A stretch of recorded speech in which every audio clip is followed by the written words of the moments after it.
guys, today we're going to talk about Japanese American incarceration.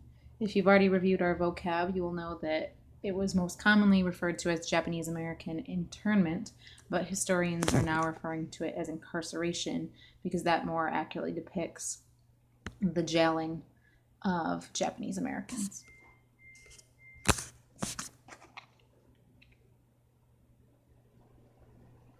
Over 250,000 immigrants came to the United States from Japan from 1860 to 1923. This migration ground to a halt with the passage of the Immigration Act of 1924, which outlawed nearly all Japanese immigration. By 1940, over 125,000 people of Japanese origin or descent lived in the contiguous 48 states, with the highest populations in states on the West Coast, and over 150,000 lived in the territory of Hawaii. You can see in this image, this is a Japanese American family running a storefront in Honolulu, Hawaii. On December 7, 1941, Japan attacked the American military base at Pearl Harbor, Hawaii, killing over 2,400 people. The United States declared war on Japan the next day, and 4 days later, Germany and Italy, who were allied with Japan, declared war on the United States. The United States was now fully involved in World War II. While I was in the military, I visited Hickam Air Force Base, which is where Pearl Harbor was attacked, and they left all of the bullet holes in the airplane hangars still there, just as a symbol or a sign to never forget the tragedy that happened there at that base on December 7th. On February 19th, 1942, President Roosevelt signed Executive Order 9066. The order declared that the Secretary of War and other military commanders had the power to establish military areas within the United States and to exclude any or all persons from these areas. Military leaders then designated California, Southern Arizona, Western Oregon, and Western Washington as military areas and ordered the removal of all people of Japanese descent from these areas, regardless of whether they were American citizens or not.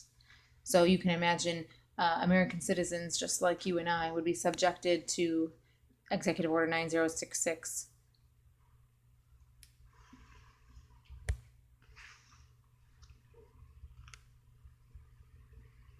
In the spring of 1942, over 110,000 people of Japanese origin or ancestry in the designated military areas, but not in Hawaii or other areas of the country, were forced to leave their homes and imprisoned without trial. It is one of our rights as American citizens to not be jailed without proper due process, meaning that we are assumed innocent until proven guilty and we get a fair trial from our peers, which obviously none of these Japanese Americans were afforded that right. There was no evidence that any of these individuals were disloyal or posed any threat to the United States, so no investigation was done to find out if any of these people were loyal or traitors. Over 2/3 of those imprisoned were American citizens. They were first ordered to report to so-called assembly centers on the West Coast. They were given little time to prepare and were told little about what awaited them. They were only allowed to bring what they could carry to the assembly centers and were forced to either abandon their other possessions or sell them quickly at bargain prices. After several months of imprisonment at these makeshift centers, they were transferred to one of 10 permanent incarceration camps. The camps were located in isolated parts of the interior of the country and were surrounded by fences with guard towers. The camps provided simple barrack-style living quarters like you would see in the military and provided very basic services including schools and hospitals. In fact, these centers are what our current administration is using to house immigrants that are coming from Mexico and Central America.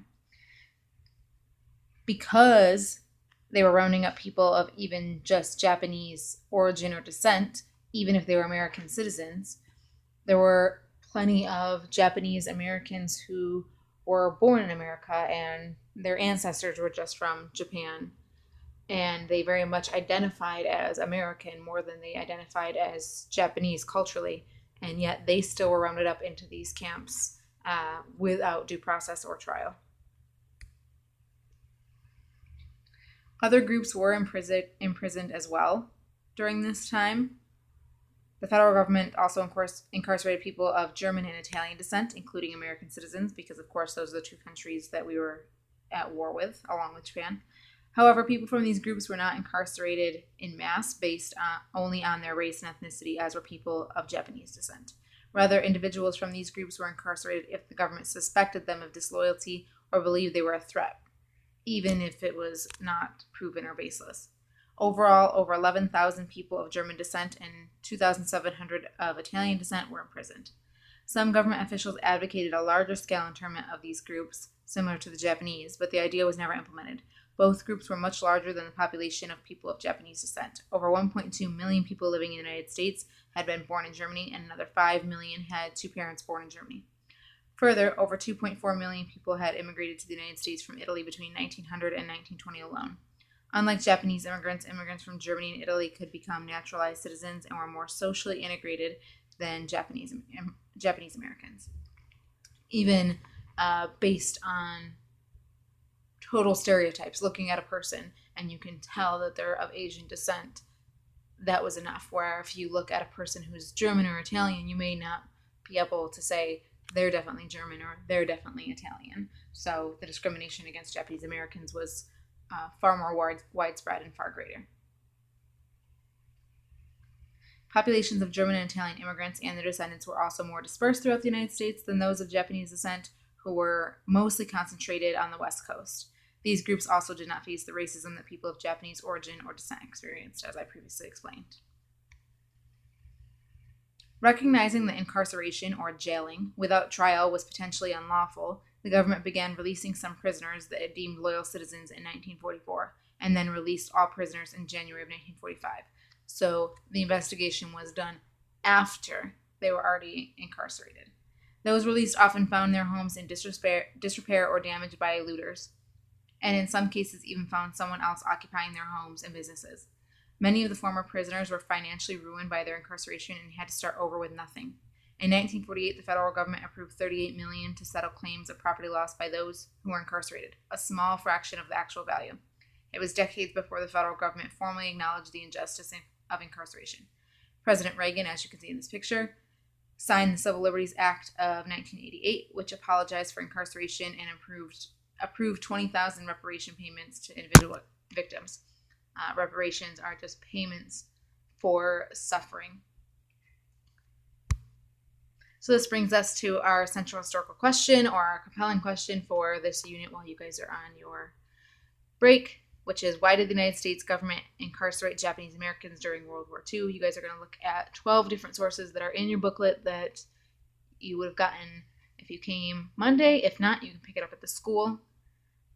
Otherwise, if you can't make it to the school and you weren't in school on Monday, you can complete all of the tasks online. I will post the sources and annotate them with you and then pose those questions on the website. So don't worry, you'll be able to do the work whether you have it or not.